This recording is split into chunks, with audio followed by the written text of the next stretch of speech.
Lechi lach to a land that I will show you. Lech lecha to a place you do not know. Lechi lach. All right.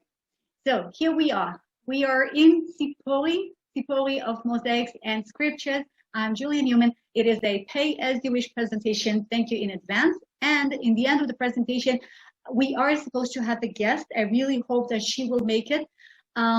She just texted me that she will do her best, and her husband is there to help her. And yet the technical aspect of joining us is a bit problematic for her. So I really hope that Ronnie will make it later. If she will, that's awesome. If she will not, so at least I will tell you who she is and why I wanted her to join us. And that will be in the end of the presentation. So right now, let's get started. So on our way to the National Park of Tzippori, which is the destination of our presentation today, we will be driving down this road, which you can see on the left, the road which separates a little natural forest on the left on that hill from the farming fields which are on the right. And these farming fields belong to a present-day Tzippori. So just to make this separation, we have to distinguish between the National Park of Tzippori, otherwise the ancient location of a town called Tzippori, so let's call it ancient Tzippori, and the present-day Tzippori, which is a moshav. Moshav is a village similar to where I live, and both have the same name, Tzippori, because the original ancient name is Tzippori, and we know that the place we are going to visit, which is the ancient Tzippori, is indeed that long-known historical Tzippori, because up until 1948, exactly there on top of the ruins and excavations you will see, there was an Arab town called Tzippori. Okay, so Tzippori, Tzippori, and they also have the same meaning because Tzippori comes from the word bird in Hebrew, which is Tzippor. So Tzippori is my bird actually. Okay, my bird is Tzippori, and Asfur means a bird in Arabic. So it became Sephuria, which came from Asfur, which means a bird. What I'm trying to say here is that we have this continuation of names of the place, and therefore we know that this is Tzippori we were looking for. So I hope in the end of the presentation we will be back to present-day Moshav Tzippori. This is where our guest lives. In the meanwhile, we will be touring ancient Tzippori. So where Tzippori is, as I said, it's called My Bird. And Josephus Flavius, Yosef ben Matityahu, this famous Jewish historian who wrote the books which let us know what happened here during the Second Temple period and the revolt, he named Tzippori the ornament of all Galilee, right? Meaning that this is beautiful. As you can see, Tzippori, now we'll look at the map here, the Google map, right in the middle of the lower Galilee along a major road which is called today road number 77, the road which connects Tiberias and Haifa on the west. This is where Tzippori is located, okay? So if we take another look at the map, so you see it is really close to Nazareth, okay, which is the present-day center of East Galilee, at least for the Arab population. And we are indeed in the middle. The Mediterranean Sea is on the left, and the Sea of Galilee is on the right. So Tzippori, being so centrally located, had all reasons for a success, all the conditions for success for an ancient town. A central hill for protection. This is why probably Tzippori is called Tzippori. There are birds there, but not more than anywhere else in the Galilee. But Tzippori is located on a hill. And as we read in the Talmud, this is why our ancient ancestors probably called it a bird. It is sitting on a hill like a bird on a tree. All right. So we have a central hill for protection. We have fertile valleys around as agriculture hinterland. Remember the fertile valley we saw before? So the whole area, and you will see it later on my photos, the whole area around Tzippori is beautiful and it's great for farming. So plenty of food and then farmers and the market. And there is the main road which used to connect Akko here, Acre on the upper left side, okay, with Tiberias as a center. And from Tiberias, there was the road up there towards Damascus. And so we are along the main road, which also contributes to trade, of course, and income.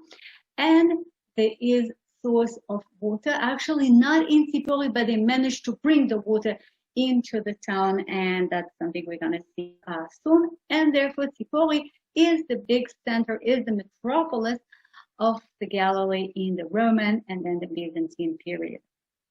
And that means that the city was prosperous and full of wise people, wealthy people, and that's why we are now there. Okay, we are both wise and prosperous. I hope so. If we're not, or if we are, let's see how these people live there. This is my background. I just love the photo. This photo was taken yesterday. This is the view of the Valley of Turan and a nearby little community of Mitzvah Shaya. And you can see the beautiful red flowers of a pomegranate tree. This is exactly the time for these beautiful flowers. And then the pomegranates will ripe exactly for Rosh Hashanah. So that will take another 4 months or so. So this is the best time to look at the pomegranate tree. And of course, the olive trees symbolizing peace. This is how Tzippori welcomes us. And as I told you, it's all about mosaics and a beautiful lady as well. And so this is what the visitor center and a gift shop looks like. So first of all, let's talk about water. There are springs next to the hill of Tzippori, which are known as Tzippori Springs. But in order to bring the water from these springs, which are at the bottom of the hill, while you're on top of the hill, you have to carry the water uphill, and you will never have running water, which is not good enough for these prosperous people who used to live in Tzippori. And therefore, they made a complicated combination. They made a complicated system of water canals, which collected water from a few different little springs, which are all located on the slope of this mount, which is known as the Jonah Mount. Actually, the Jonah Mountains is the whole mountain ridge on which, among other things, we have the city of Nazareth, which you will see later, which is on our right-hand side now, but we don't see it on this photo. So just imagine that you build a water supply system which collects the spring water from around here, and then you have to make canals and tunnels and reservoirs and more canals, and the whole thing is only to make the running water, make it almost to the top of the hill. Not to the top, but almost. So we are talking about, well, approximately 10 miles of water supply system. And by the way, these mounts are called Jonah Mounts because, well, this here, you don't see it very well, it's a bit foggy, but this is in Arab town of Mashhad, that's what it's called. And inside Mashhad, you have a little archaeological site which is identified as the hometown of Prophet Jonah. Okay? The name of this town is mentioned in the Bible, and it is identified somewhere here. So the whole mountain is named after Jonah, the prophet, the one who was unfortunately swallowed by a huge fish. You remember that story. So after some 10 miles of water canals, they brought the water into this water reservoir, the great water system. It came from this little canal, which was not fully excavated, but it made it here. And then the water flew into this cistern, the small cistern, which was made just to make the soil and the ground and whatever pollution was in the water to sink down. And then there was an opening which brought the water into this cistern. You can see the main entrance to the cistern. We are about to walk downstairs. You can see the stairs here on the left. And then we will make it to the bottom of the cistern while the water is coming from this right lower corner. By the way, you can see that some of the photos, they have a date on them, which is about 6 months ago. So some of the photos I used for this presentation were made by Sharona some 6 months ago. And the other photos were made by myself yesterday. So you will be able to see sort of, 2 seasons of Tzippori. But things we're talking about, things which were made hundreds of years ago. So it doesn't make a big difference, except of the pomegranate tree. So here we are. We went downstairs into this water reservoir. This is Noam, of course, and he's standing here so you can compare the size of Noam with the size of the wall. You can see how tall the ceiling is above Noam. All right, it's a bit hard to tell, but it's definitely much higher. And what I would also like you to pay attention to is here. Wait, I need to annotate. Okay, here. Can you see my mouse now on the left? Okay, the red dot. Can you see what yeah, okay. So what I would like you to see here is that we have the reservoir, which is actually artificially carved in the solid rock, solid limestone, and some softer limestone as well on the other side, but basically hard limestone. But this hard limestone can get cracks, and it does get natural cracks in it, and then water will penetrate back into the ground, and this is something we want to prevent. And therefore, where I'm, okay, my mouse is moving on a very thick layer of waterproof plaster. This is something we keep mentioning each time there is a water reservoir. So there must be a waterproof plaster. If there is no waterproof plaster, well, it's not a reservoir. So here we can see a very thick layer of this plaster, which means, yes, it is what it looks like.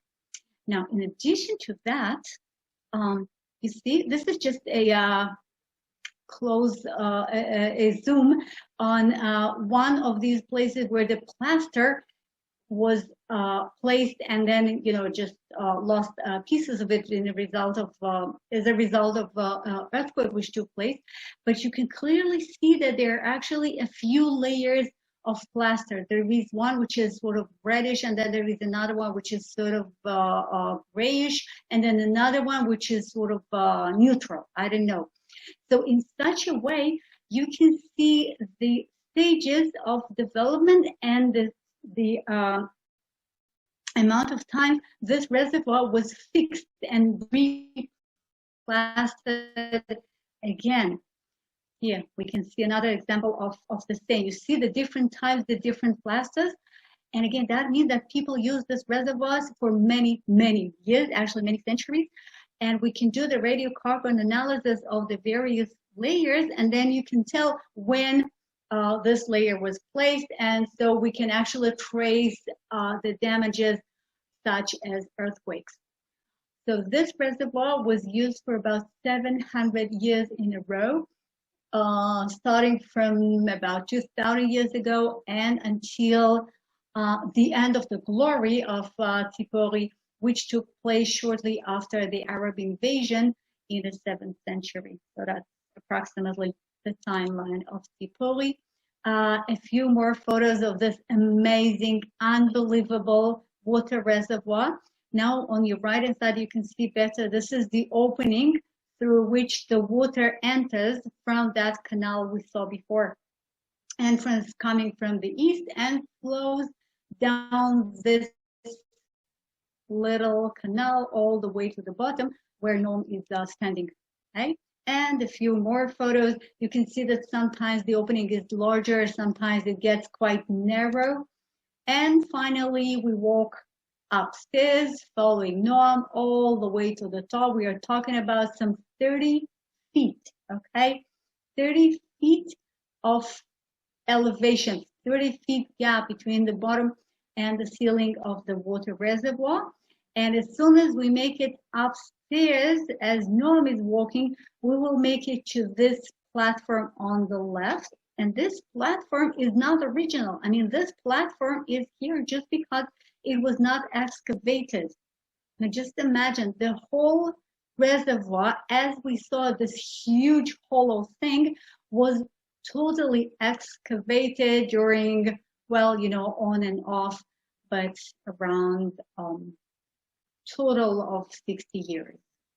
Okay, so as soon as you excavate and remove this platform, so you will see more of the reservoir for the water of Tzippori. And so originally, without this platform, the water would keep flowing into another opening, which is invisible from here.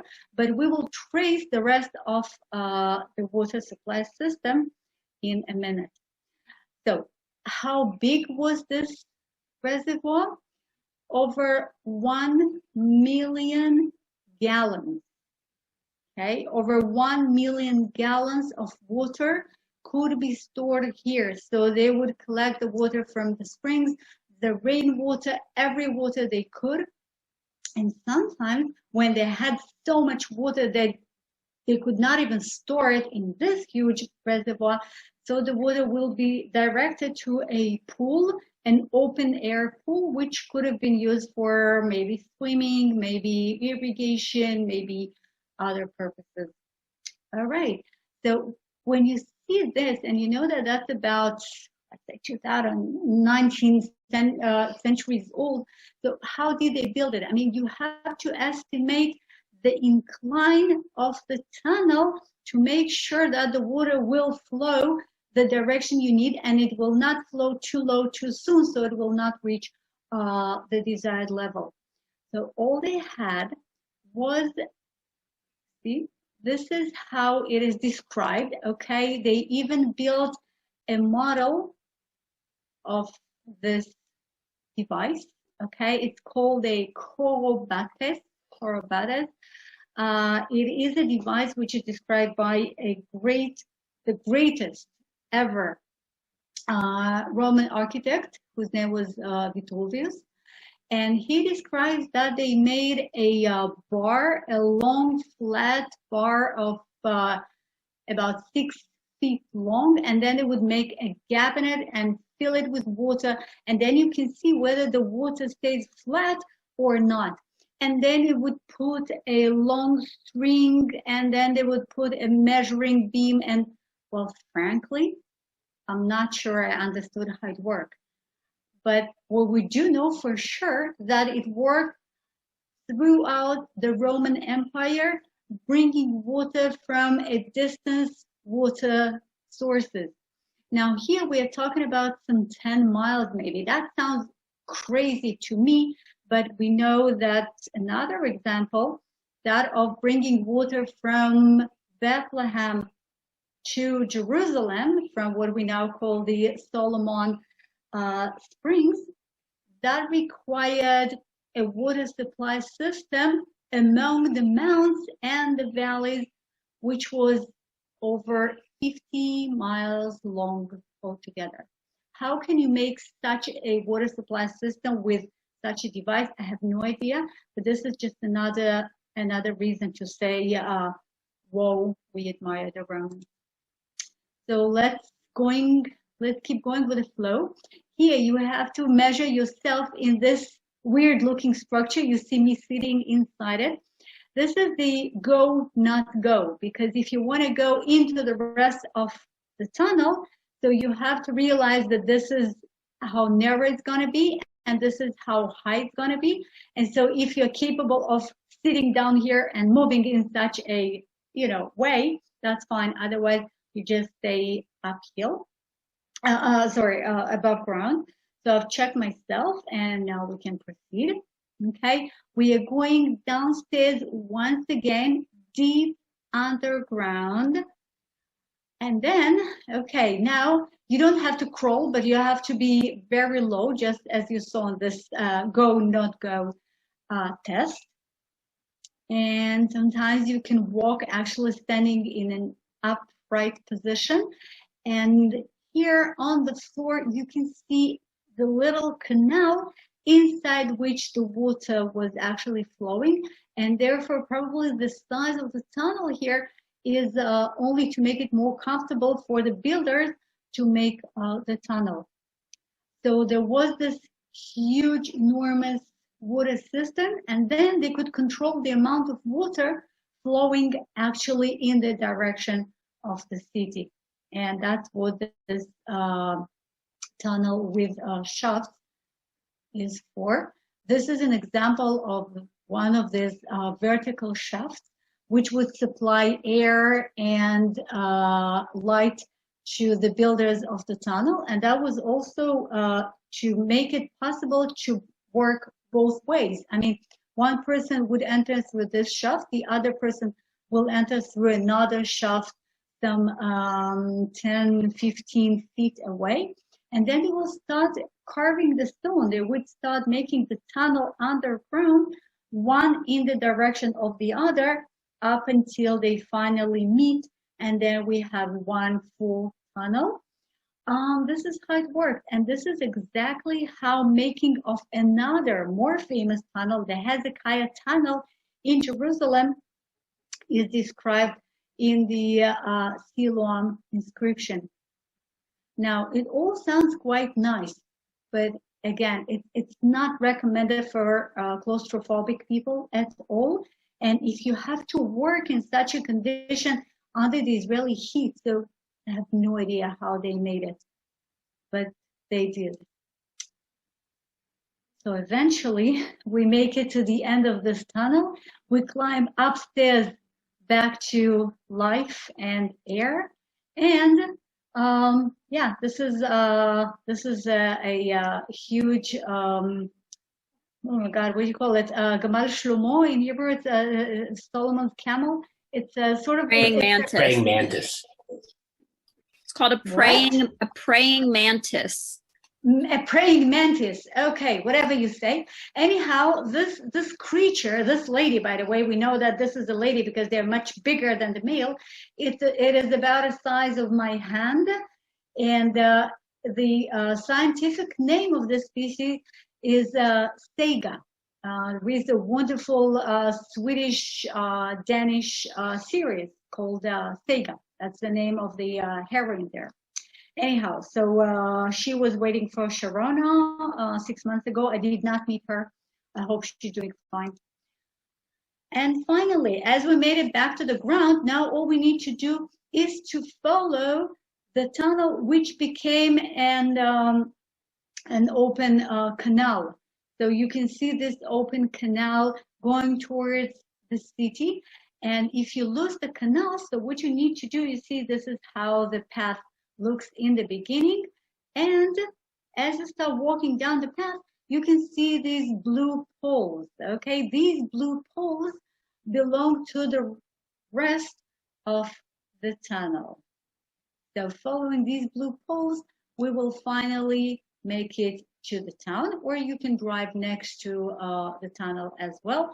The destination is here on our right hand side. You see this little hill. You can see part of the structure. We will be at the structure soon, and you can see the bird which gave the name to the town. I mean, not this specific bird, but just the idea of a bird sitting on a hill.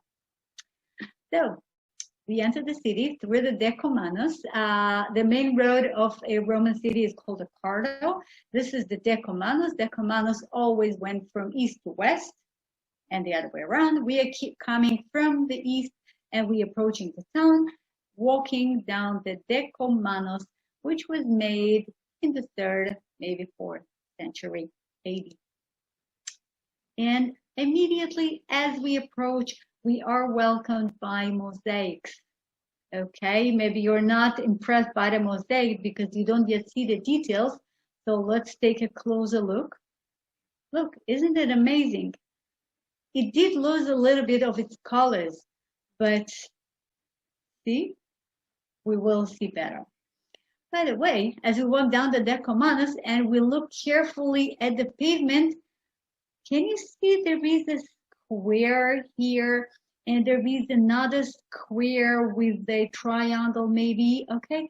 That looks like a graffiti, and this is sort of a graffiti which was made when people walk down the Decumanus. And there was so little carriages driving the Decumanus. Most of them would be driving the corridor. So kids and maybe adults and maybe guards and who knows would sit down on the pavement and carve some, I don't know, maybe it was somebody's signature, maybe it was sort of a game. But this is really to say hi to these ancient dwellers of Tzippori.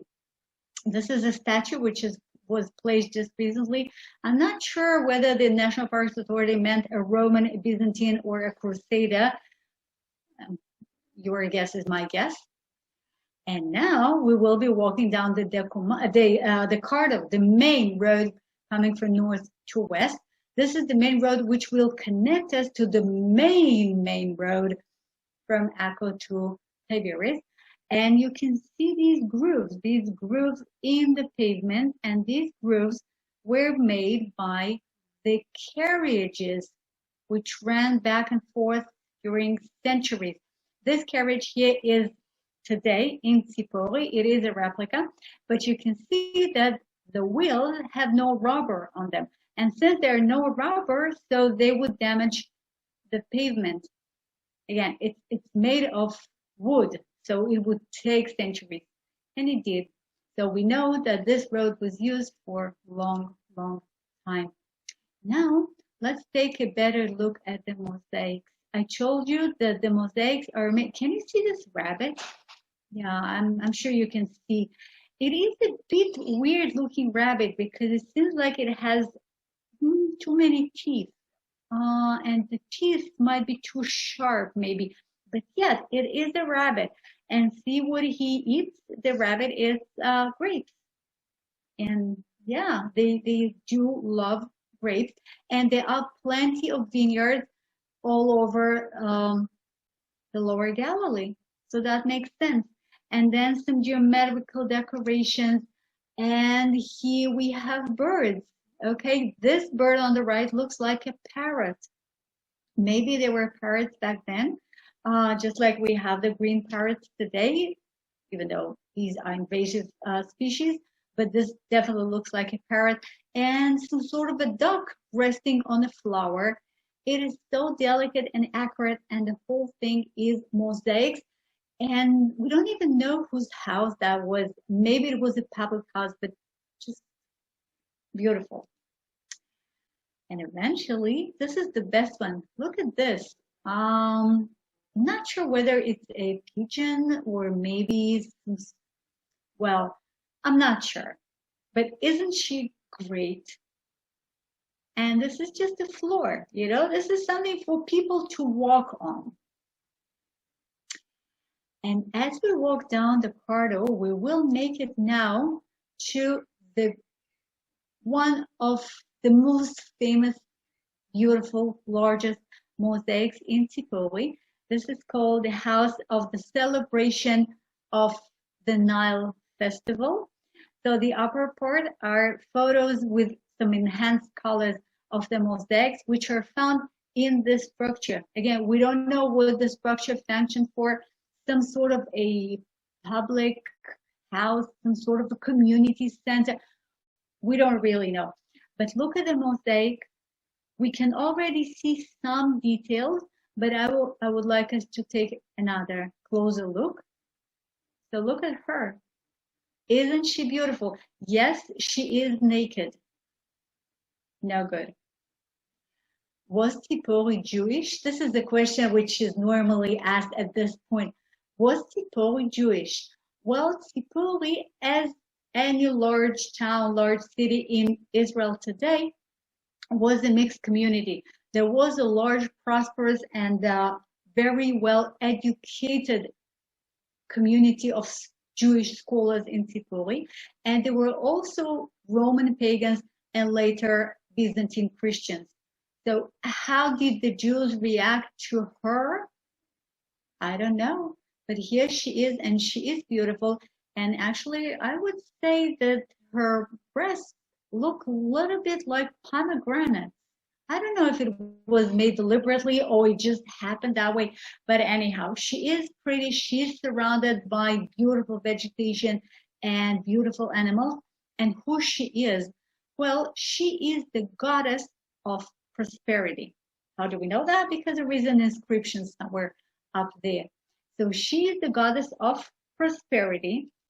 And on the other side of her, okay, on her right hand side, we see this figure. Unfortunately, it did not survive well enough, but it looks like this is a male, a very strong male, with his hand towards her, or maybe towards this angel or this boy, whoever it is, giving him some a crown maybe. Anyhow, this gentleman is the personification of the Nile. And right below him, you can see, okay, can you see this head here? This is the head of a mystical, mythological creature, which is usually referred to as a hippopotamus, okay, hippopotamus. But from his mouth, you see the river coming. This is River Nile, and according to the Egyptian mythology, a huge, enormous hippopotamus is the origin of River Nile. And River Nile provides the prosperity and the ability to live for Egypt from the very ancient times until today. And so there is a special personification of the Nile, which is right above the hippopotamus. And there is the goddess of prosperity, which is there when the flood of the Nile is good. So you can see the fish, and you can see the vegetation, and you can see the ducks. And we are talking about like a best wish, you know, it will be all good because the Nile is great. And these motifs are to be found in many other places in Israel, but the best is in Tzippori. Okay, and we have another bird, maybe a flamingo, maybe I don't know, standing in the Nile and preying on a snake. We have this structure on the left. This is called a nilometer.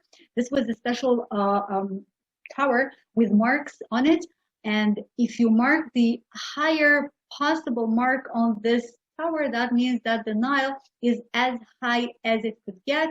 And that means that we have our fields irrigated and prosperity it is.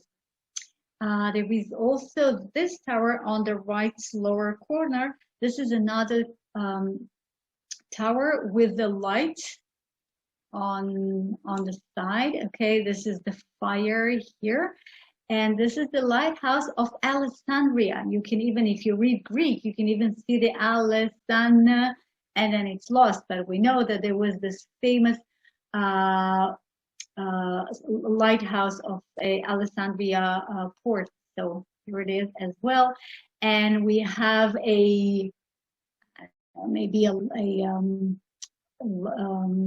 a lion, but a leopard preying on a gazelle, which is prosperity for him. And another example of beautiful, you see, this is definitely a leopard. It's actually a lady leopard because you see her breast, okay? She's breastfeeding for sure. And so she needs the prey, but she looks sad. Don't you think? She's sad. And another scene. And now another motif, okay? No more Nile. What do we see here? Does anybody recognize who this lady is or which tribe does she belong to? Okay, so you can see that this lady, she has only one breast exposed and the other one is nowhere to be found because she's from the Amazon.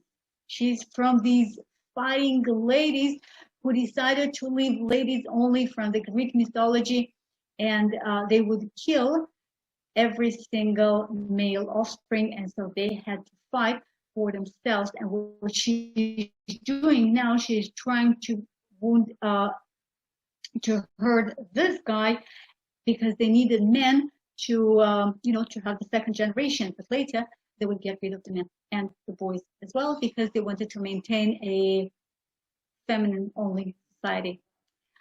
A Roman soldier, and then right next to him, another mythological creature, and this is the centaur, the half man and half horse. It's all in one relatively small building along the corridor. They were real specialists in mosaics. Why Tzippori was chosen to be such an amazing mosaic center, we don't know. And then there are a few little rooms with just different designs on the floor, which are disconnected one from the other. And the suggestion is that maybe this building was actually sort of a workshop. Maybe that was sort of a exhibition ground. So a wealthy person could come in, see the different designs, and choose one for himself. So I don't know, which one would you prefer? I would prefer the right-hand side one. Anyways, another example of a beautiful floor. And then we keep walking a little bit further. We just came from this structure, which you can see on the left-hand side of the car. And we are on the hill of Tzippori. Another final look at the excavations. You can see how much was excavated, and yet there was so much more. There is so much work to do as soon as we have the funds. This wooden structure here is the house we came from, with this beautiful mosaic floors. This is a theater. We've seen theater in Caesarea before. Some of you may have seen the theater in Beit She'an in Skytopolis, a typical Roman theater. So this is where people would be sitting down listening to the performance, and they are looking towards this structure on the right, which was built by the National Parks Authority to imitate the wall, which used to be in front of the audience, so to provide better acoustics. Today, there is no wall, it's just an imitation, and so you can see the beautiful landscape of the valley, the fertile valley, which was one of the sources of the income for Tzippori. And then you can see the hill. These are the mounts of Tuan. We keep walking uphill, and on the way we can see these marks. You see these marks, they are placed along the so-called Yeshua trail, or Jesus trail, and that trail starts from Nazareth and goes all the way through Tzippori and then further to the Sea of Galilee, more or less following the route which could be followed by Yeshua 2,000 years ago. So this trail is used by Christians mainly, of course. If you remember, we were following a small part of the Sanhedrin trail. So we have different personalities and different trails crisscrossing the Galilee. Yeah, this is, okay, you've seen so many of those. What could be this structure here excavated on the hill? Well, that's obviously a mikveh. I'm sure you recognize a mikveh, and we have dozens of mikvehs spread all over Tzippori. As I said, we had a very important Jewish community here and some other communities as well. So, finally, we walk to the very top of the hill. On the way, we have plenty of these cactuses, the best known cactuses in Israel. This is the sabra, of course. You can see these beautiful yellow shiny flowers. I love them. Of course, you don't touch it because of the spikes. And within 2-3 months, the beautiful flowers will become delicious fruits of the sabra. And the fact that there are so many cactuses of this sort all over the hill and around it proves that that used to be an Arab town, by the way, because this is how the Arabs would make the separation between the households, between the fields. The more cactuses you see around, the more Arabs used to live around. Okay, this is a general rule, and this is very helpful. So as we are surrounded by the cactuses, we walk upstairs, and our destination is the structure, the citadel, so-called, which you see at the lower left corner. So let's get closer. Here it is. All right. This is the citadel. The citadel was built by the Crusaders. Okay, another great significant period in the history of Tzippori, which we're not discussing this time. But it was built by the Crusaders, and it was used up until 1948 as the local school. Here, you can see some Roman sarcophaguses, which were implemented in the wall. Another look.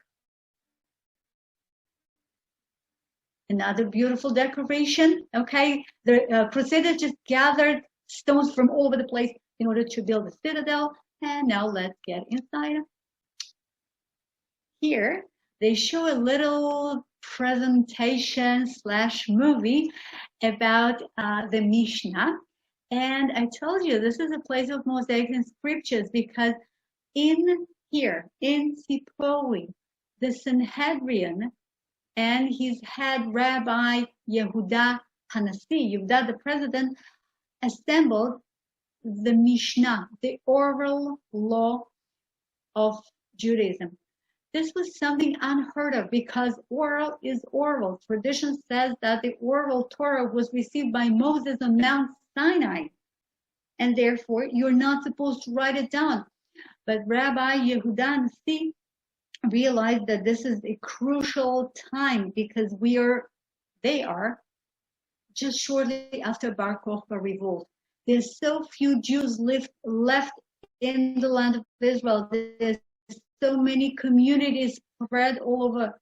If they will not write the oral Torah, it will be lost. It will be forgotten. And so he decided, even though quite a few sages were totally against it, he decided to assemble and to create these 6 orders of the Mishnah of the oral Torah. Later, based upon the Mishnah, the Talmud was written. The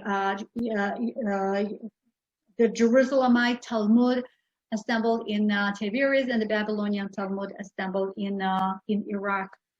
But this is where the whole basis for the Talmud, for the order of Judaism today, was written down, not invented, but written down.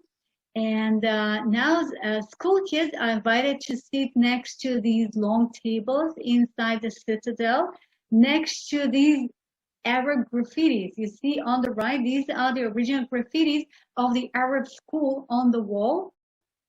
And so the school kids are welcome to sit here, just like Noam is sitting. And then there is a movie which tells you some of the debates discussed in the Mishnah. Okay? One student, one sage said this, and the other one said the opposite. And then the students are welcome to vote. For instance, I mean, they actually discussed everything. They really debate about everything. So one of the questions was, okay, so I'm asking you. Suppose that you're invited to a wedding, okay, and the groom approaches you and he asks your opinion about the bride. This is real, okay? This is from the Mishnah. Now, the question is, do you have to tell the truth that she's ugly, okay, assuming she's ugly? Or, Ilana, I see that you're listening carefully.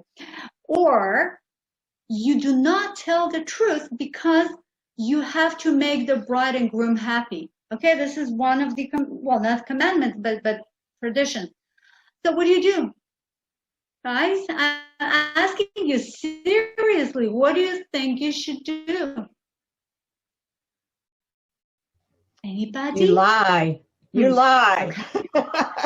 White lie. You lied, Gail. Hi, good to see you. You are right, exactly. It was decided that, well, you don't lie, but you don't tell the truth, because in this case, truth is useless. Okay? And so it is more important to make people happy rather than to tell the truth. So there are all sorts of questions like that. And okay, let's continue. But it is just amazing that every single detail of a daily life was discussed. Okay, well, this is a little piece of that movie. Okay, we will not be watching it.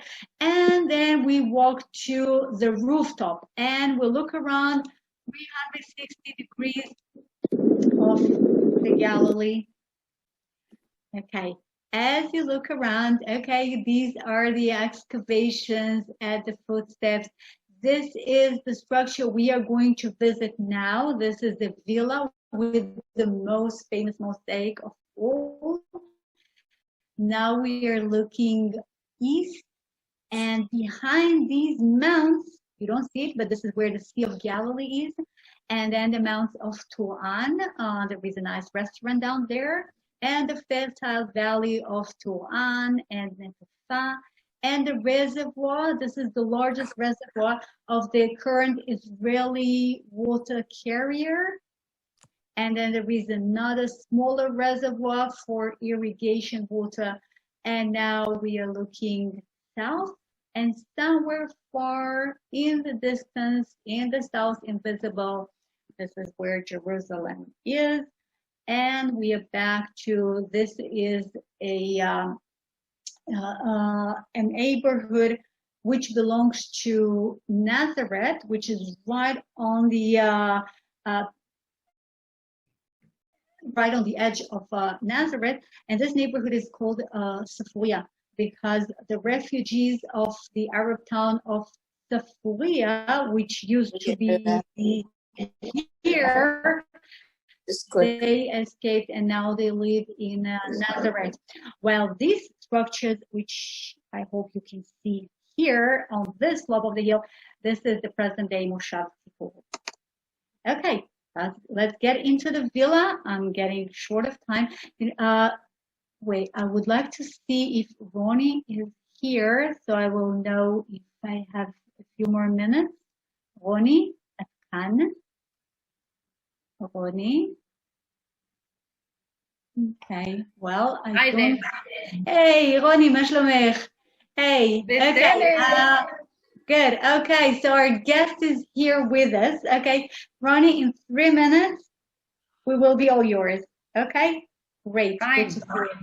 Fine. Wonderful. So this is Ronnie, and so in such a case, 3 more minutes, but I must show you just a few more mosaics because they're so beautiful. Okay, this is the general look of the floor of the villa of a wealthy person. We don't know who he was, but that wealthy person was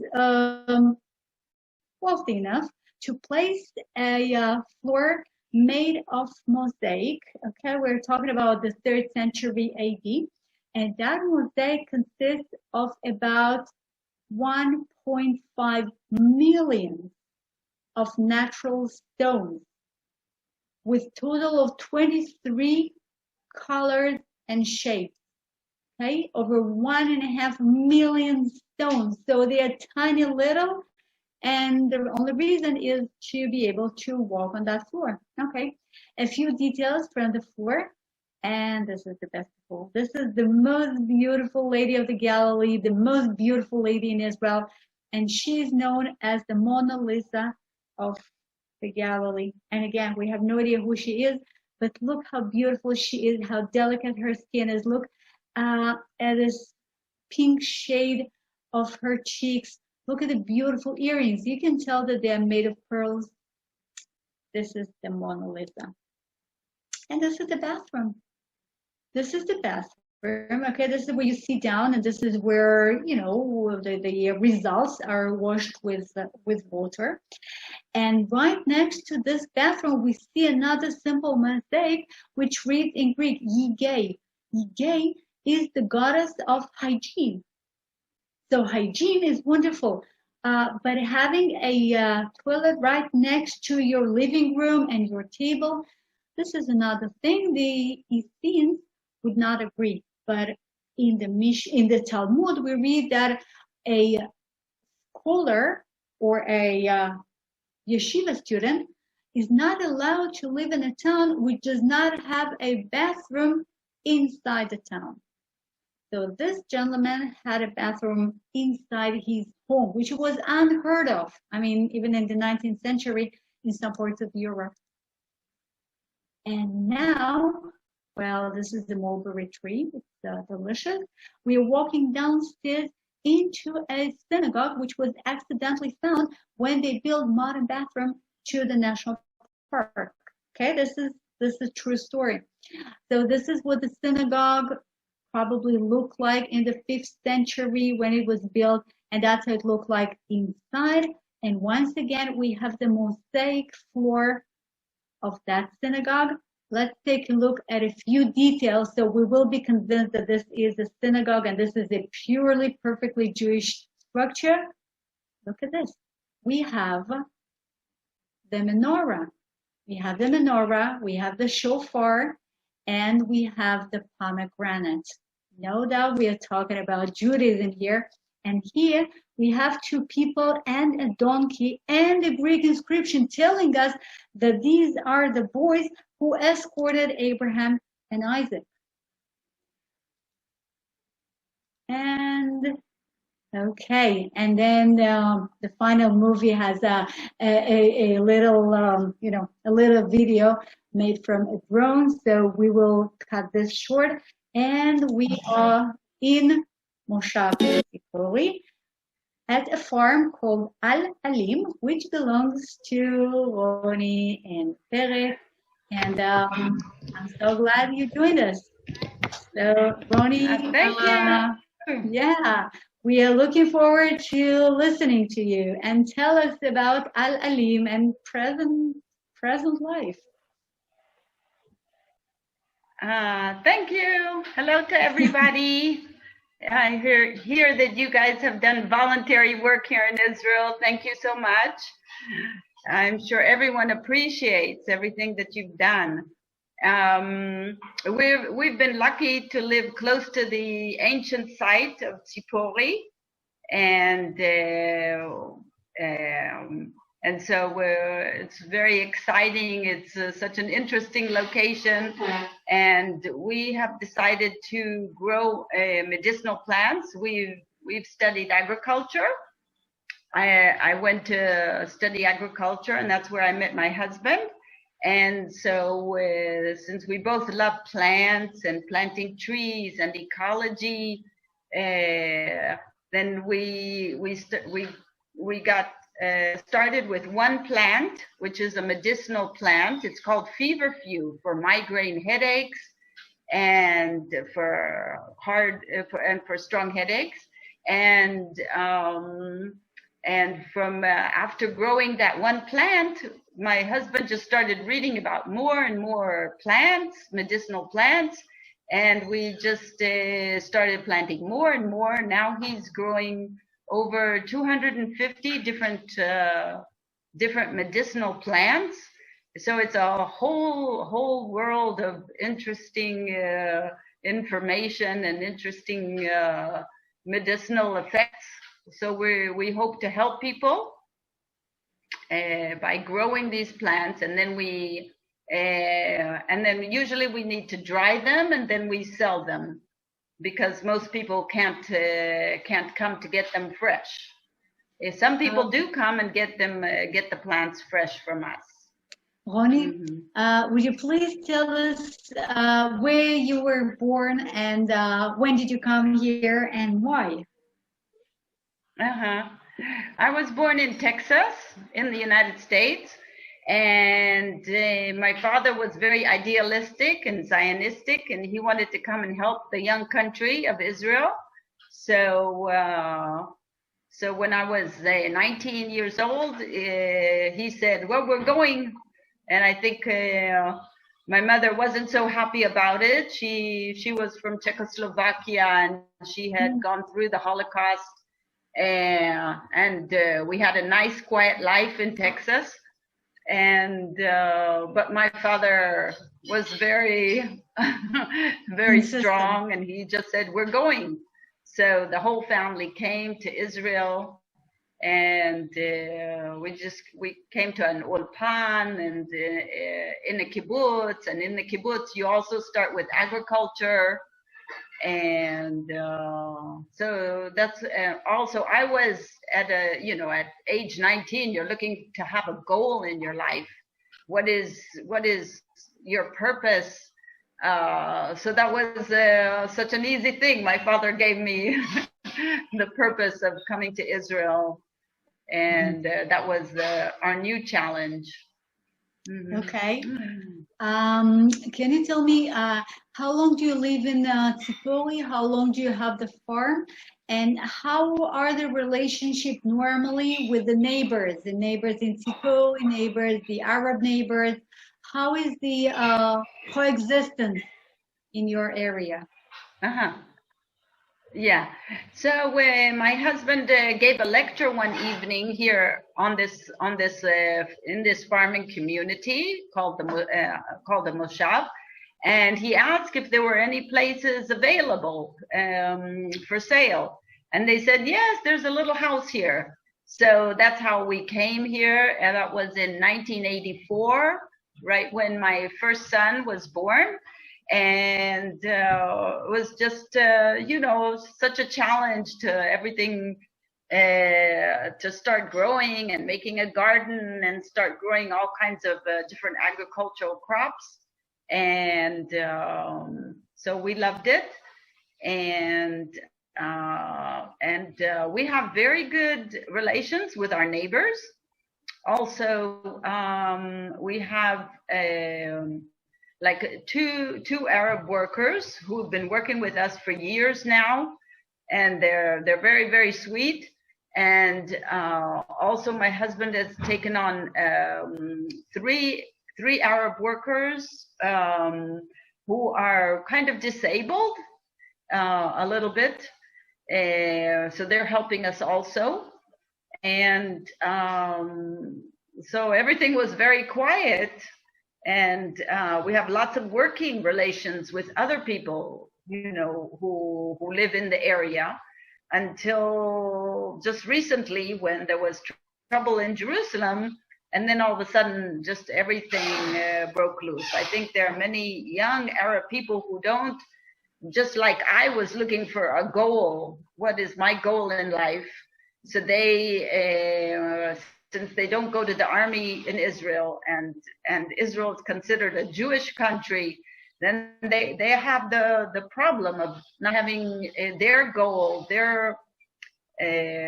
so it's a big problem. The young people who want to feel that they're very important also.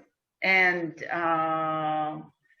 many times, the families have many children, and so it's difficult to have enough attention, and so there's been a lot of problem lately. Also, the police went up in Jerusalem on the holy spot. I forget what it's called, Al-Aqsa. And so this caused a lot of rioting, and Hamas is telling everyone to riot, and so it's been really terrible with what's going on with Gaza, and also in all the villages where Arabs and Jews live together. Then anyone who feels that they have less, or that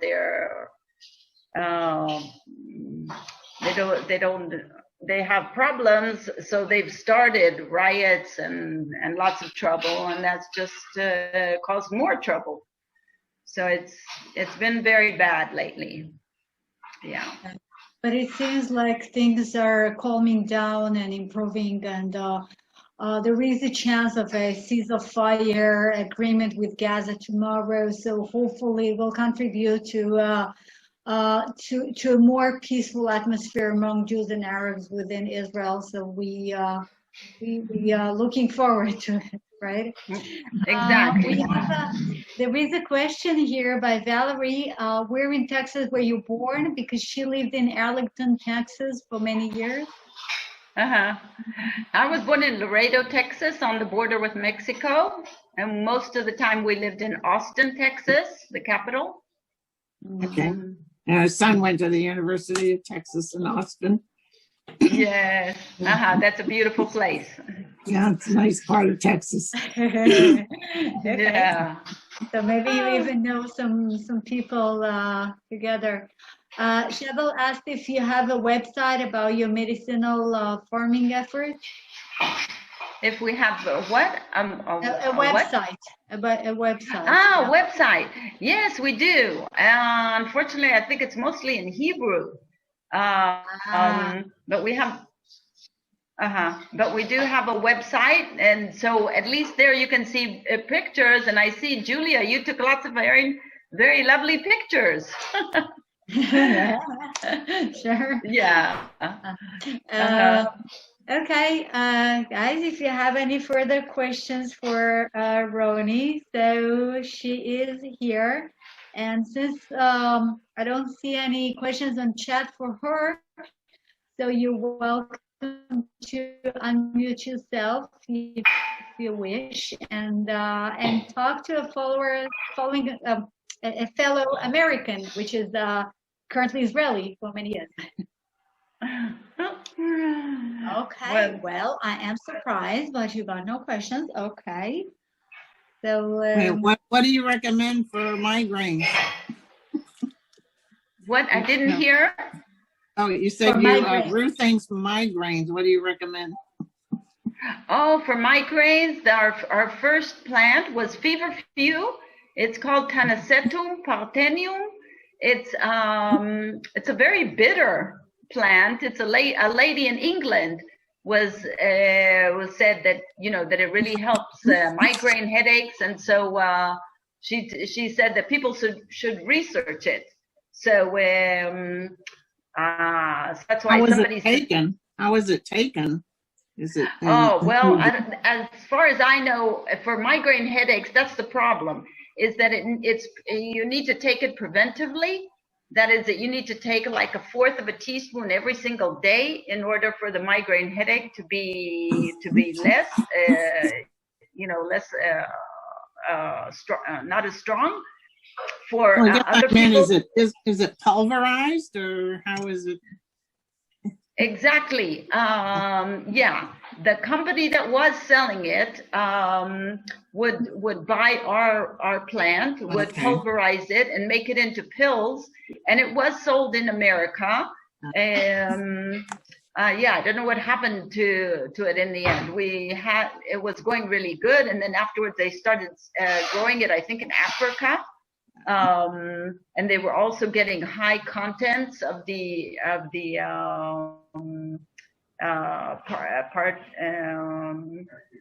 active ingredient, and so I think people wanted, and it's cheaper to grow things in Africa, so I think then they started growing it there more.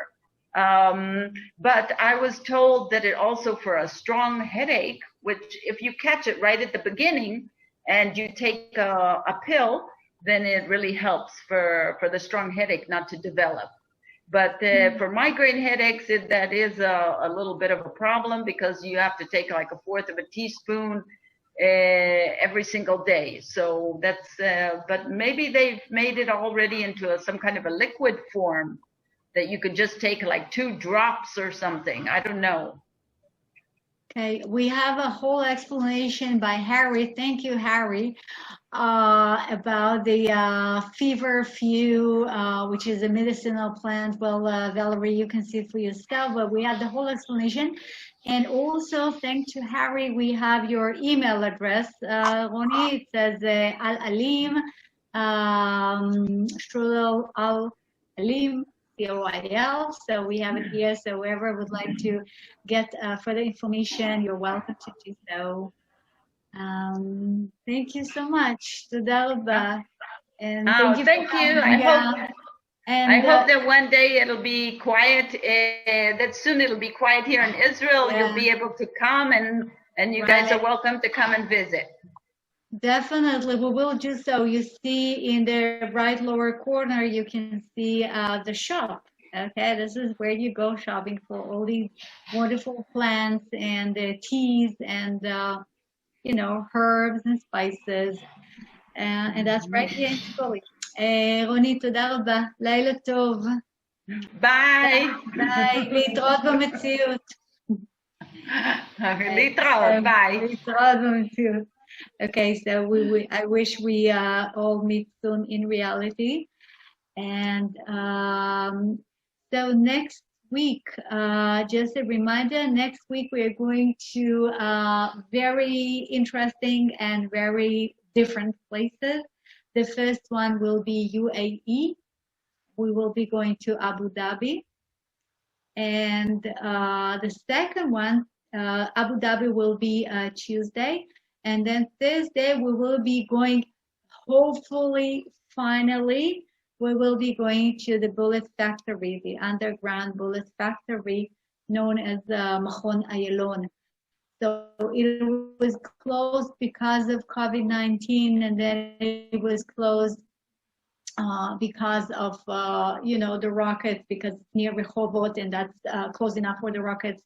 And then it was closed for both reasons. And I really hope that next week it will be open, and then we will be able to do a virtual tour of this truly amazing place. And if it will not be open, unfortunately, so, we will be going somewhere else.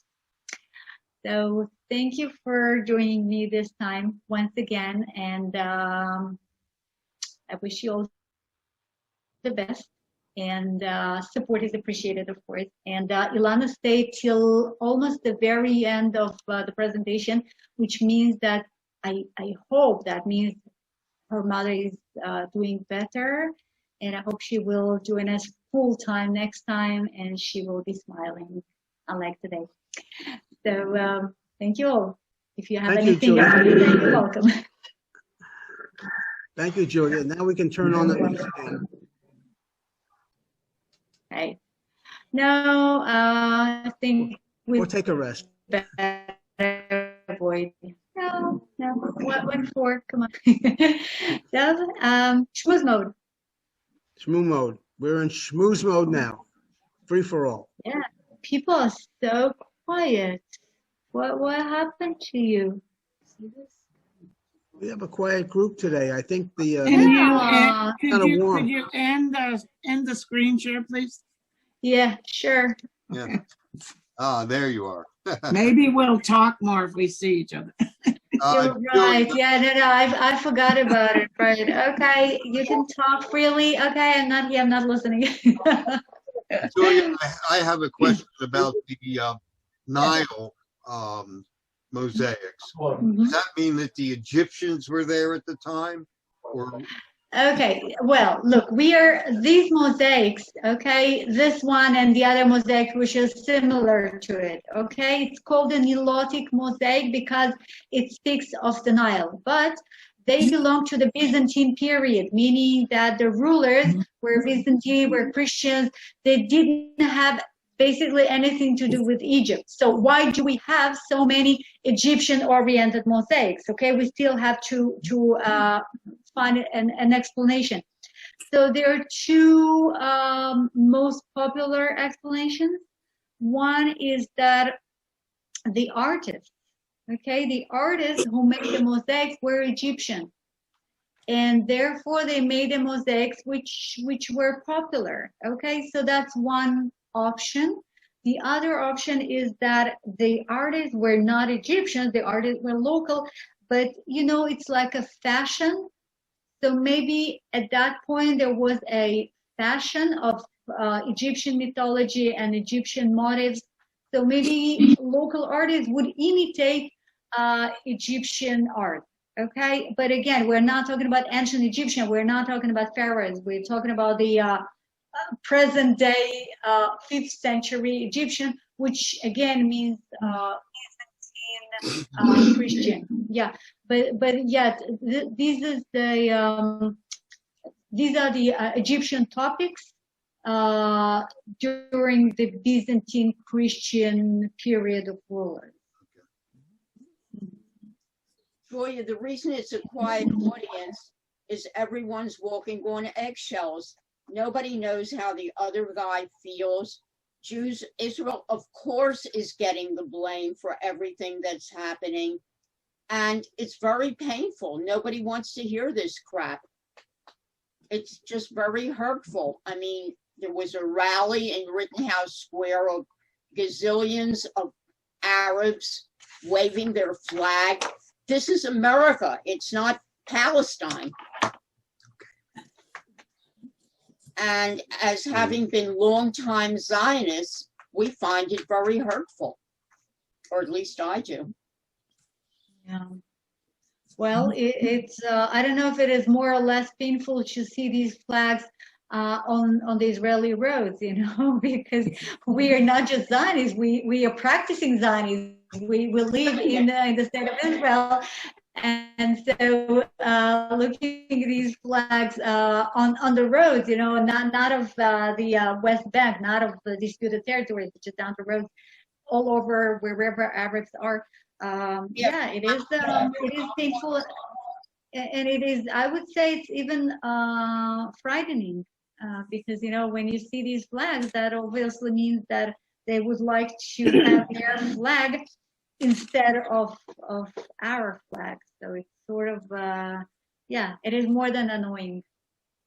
Annoying is so weak. Right. Let's hope. You know, I feel that the ceasefire agreement, which is expected to you know, start tomorrow.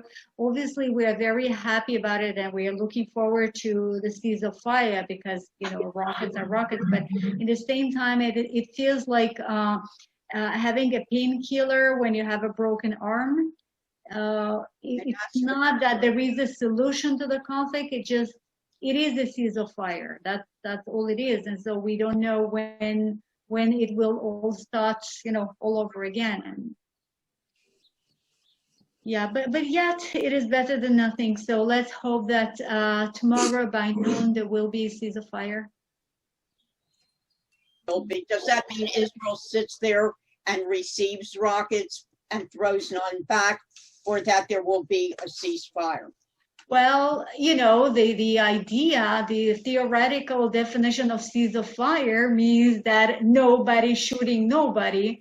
Okay. We hope that it will work. Listen, all we can do is hope. And in the meanwhile, we also need a government. There is no ceasefire within politicians, among politicians.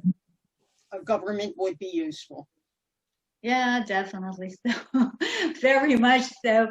And now we have also the final candidates for the position of a president.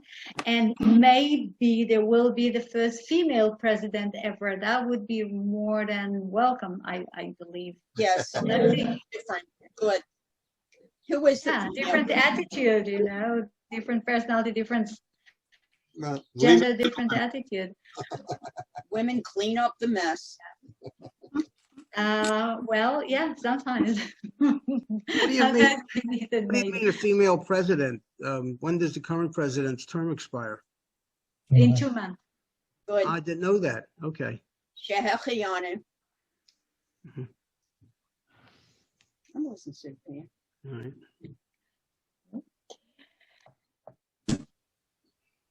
All right, ladies and gentlemen. So I will leave you to chat and schmooze, and I hope you will join me next week in Dubai and in Abu Dhabi. We all enjoy you, Julia. Great, thank you. Looking forward to seeing you again, and I will have the updates about the ceasefire, yes and no, who ceasefire, and you know the other developments. And I don't know if I will have any news whatsoever. I think it'll be a Anyway, pretty busy week. tomorrow, yeah, and let's hope that the bullet factory will be open. Right. As always, Julia, thank you. Okay. Thank you. Thank you. Thank you for helping us with all this information. Right. Bye. Lila Thank Tov, you. Julia. Bye, Thank you, Julia. Lila Tov.